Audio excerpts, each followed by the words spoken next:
You walked in on record executives having gay sex, or one executive having gay sex with a man. Mm-hmm. You don't mention that person's name. Can we talk about what record label? No, that'll give it away. That'll give it away. But what letter does it start with? Not even. That'll give it away.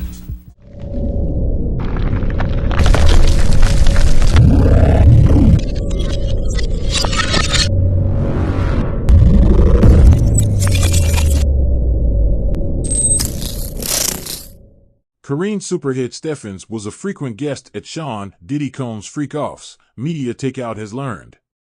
And now she's telling what she saw.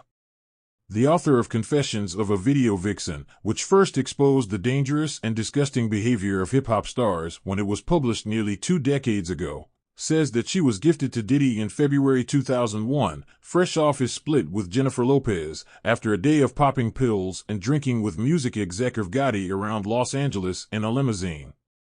Her new revelations come during an in-depth interview with the Daily Beast. Karrine no longer goes by the name Superhead. She legally changed her name to Elizabeth Ovison. In retrospect, I realized that I was given to him as a gift by another executive, says Elizabeth Ovison, 46, in an interview with the Daily Beast.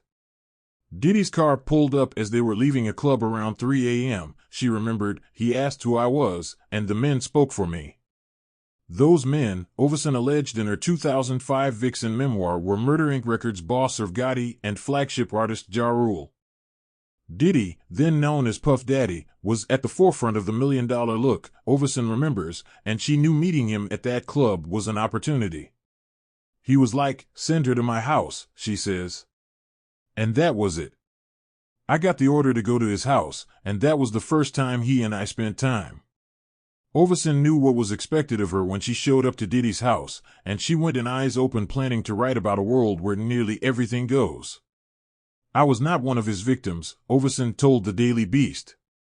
And his victims deserve the space and time to discuss what happened in those rooms. At one party allegedly at Diddy's mansion on Miami's Star Island, the same mansion he allegedly put up as bail collateral after his September 16 arrest on racketeering and human trafficking charges, Ovison remembers it like The Great Gatsby: men in tuxedos, topless women in angel wings, champagne and synchronized swimmers on the outside, with group sex in the bathrooms, trays of hors d'oeuvres and drug pills being passed around on the inside.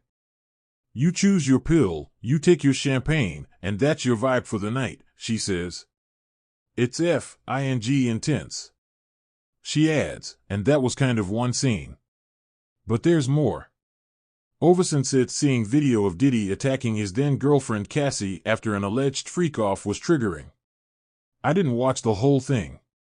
It was very triggering. And I knew exactly what that was, says Ovison, revealing that she has been frequently abused by rappers that she has dated. I know exactly how that feels. I know exactly how that feels. She adds, and it's not just Diddy, and it's not just music or hip-hop. The problem, Ovison said, is men who deep down hate women.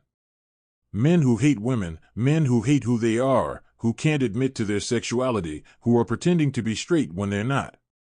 And they hate women because they can't, says Ovison. They don't love women. Most of them want to be women, and they can't, and they hate us. They beat us early and often. In another scene from her book, Ovison remembered popping ecstasy and Diddy taking her and rapper Exhibit to a queer club. In another moment, Diddy allegedly warned the rapper, who she called a friend, that she was the type of woman who would have you on tape with fingers in your booty. That was so weird. It was so weird, says Ovison. And X thought it was weird. She adds, I mean, we hadn't even had sex, Diddy and I, so I'm like, well, that's a weird thing to say. You walked in on record executives having gay sex, or one executive having gay sex with a man. Mm-hmm. You don't mention that person's name. Can we talk about what record label? No, that'll give it away. That'll give it away. But what letter does it start with? Not even. That'll give it away.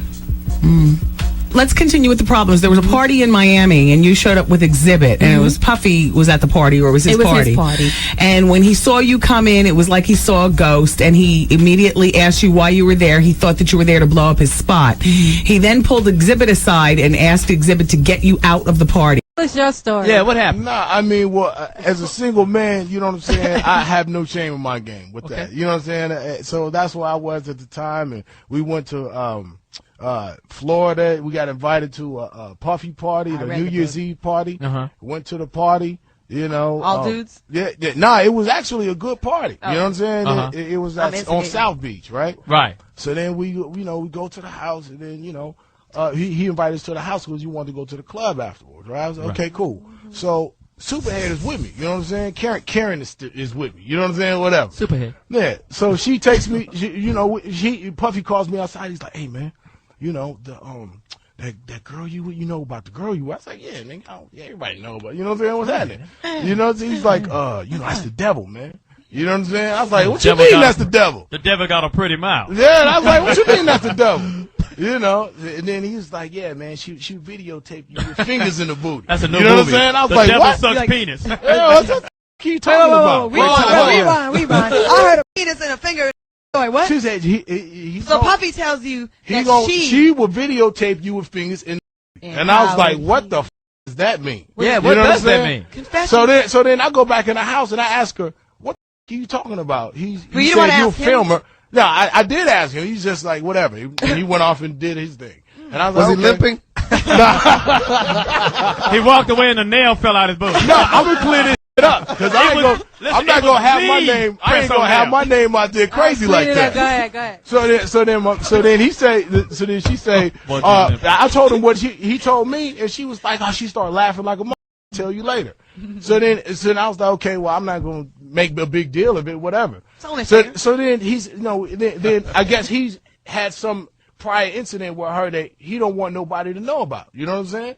So we get into the truck. He said, let's go to this club. So everybody following the car. The car is silent. You know what I'm saying? We get to this club, and then we walk in the back way. It's a VIP lounge. Ain't nobody in there. And then, the club is going. It's all jumping. And then I'm sitting there with old girl. So then, he's doing his business. We go down and get a drink. We sitting there bobbing to the music, and then she point over the corner. It's two dudes kissing. You know what I'm saying? I'm like, the f is this? You know what I'm saying? So I'm like, okay. Then there's girls in the club too. And then she pointed another direction. It's another dude over there, like, butt naked dancing. You know what I'm saying? We take off, man. You know what I'm saying? We leave the club directly. I didn't say peace to nobody. I didn't see nobody. Gay. Yeah, it was suspect. A lot of suspect. The club was You could chalk it up to being in Miami or whatever. Blame it on I've been in a gang. I've been in a gang of clubs, man. The club was called. And I ain't never mistakenly stepped into a club having that kind of activity. You know what I'm saying? So me neither. There it is. So we took a cab home back to where I was, and